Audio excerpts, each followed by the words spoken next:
রাসূলুল্লাহ সাল্লাল্লাহু আলাইহি সাল্লাম একবার ওনার প্রিয়তমা স্ত্রী হযরতে আয়েশা রাদিয়াল্লাহু তাআলা আনহাকে বললেন যে, আয়েশা, আজকে আমার মনটা অত্যন্ত ভালো, তুমি যা চাইবে আমি তাই তোমাকে দিব। আয়েশা রাদিয়াল্লাহু তাআলা আনহু চিন্তায় পড়ে গেলেন এবং ভাবতে থাকলেন যে কত মূল্যবান জিনিস আল্লাহ রাসূল সাল্লাল্লাহু আলাইহি সাল্লামের কাছে চাওয়া যায়। রাসূল সাল্লাল্লাহু আলাইহি সাল্লামের কাছে একটু সময় চাইলেন, বললেন যে, প্রিয় রাসূল, আমি আসলে একটু পরামর্শ করতে চাই। তখন তিনি তার বাবা আবু বকর সিদ্দিক রাদিয়াল্লাহু তাআলা আনহুর কাছে পরামর্শ করতে গেলেন যে, বাবা, প্রিয় নবী বলেছে যে আজকে আমাকে এমন কিছু দিবে যা কিছু আমি চাই। তখন আবু বকর রাদিয়াল্লাহু তাআলা আনহু বললেন যে, তুমি আসলে প্রিয় রাসূলের কাছে জানতে চাও যে মেরাজের রাত্রিতে এমন কোনো গোপন বিষয় আল্লাহ তাআলার সাথে কথা হয়েছে কিনা, যেই বিষয়টা এখনো পর্যন্ত প্রিয় নবী কাউকে বলেননি। তখন তিনি ফিরে গেলেন প্রিয় রাসূলের কাছে। রাসূল সাল্লাল্লাহু আলাইহি সাল্লামকে বললেন যে, আমি আসলে আপনার মেরাজের রাত্রির এমন একটা ঘটনা জানতে চাই যে ঘটনাটা আপনি এখনো বলেন নাই পৃথিবীর কাউকে। তখন আল্লাহ সাল্লাল্লাহু আলাইহি সাল্লাম বললেন যে, গোপন কথা যদি বলেই দিই তাহলে গোপন কিভাবে থাকলো?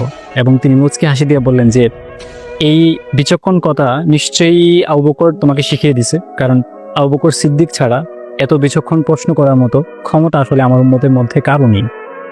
তখন আল্লাহ সাল্লাল্লাহু আলাইহি সাল্লাম বললেন যে, মেরাজের রাত্রিতে আল্লাহ রাব্বুল আলামিন আমাকে এমন গোপন একটা কথা বলেছে যেটা এখনো পর্যন্ত পৃথিবীর কাউকে বলা নাই।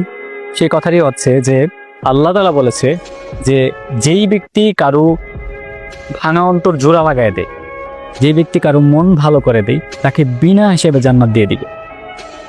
আয়েশা রাদিয়াল্লাহু তাআলা আনহা অনেক খুশি হলেন এবং বাবার কাছে গিয়ে বললেন যে, বাবা, আল্লাহ রাসূল বলেছে যে ব্যক্তি ভাঙা অন্তর জোড়া লাগায় তাকে নাকি বিনা হিসেবে জান্নাত দিয়ে দিবে।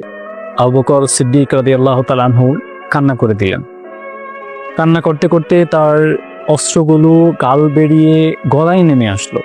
আয়েশা সিদ্দিকা রাদিয়াল্লাহু তাআলা আনহা বললেন যে, প্রিয় বাবা, মানুষের ভাঙা অন্তর জোড়া লাগালে তো আল্লাহ তাআলা বিনা হিসেবে জান্নাত দিবেন, আপনি খুশি হওয়ার বদলে কষ্ট কেন পাচ্ছেন?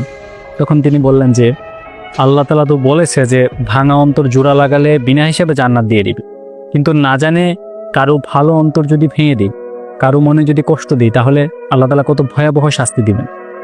আমি আবু বকর আমার অজান্তে না হয় কত মানুষের অন্তর ভেঙেছি, আমার জানা নেই। আল্লাহ তাআলা যেন আমাকে ক্ষমা করে দেন।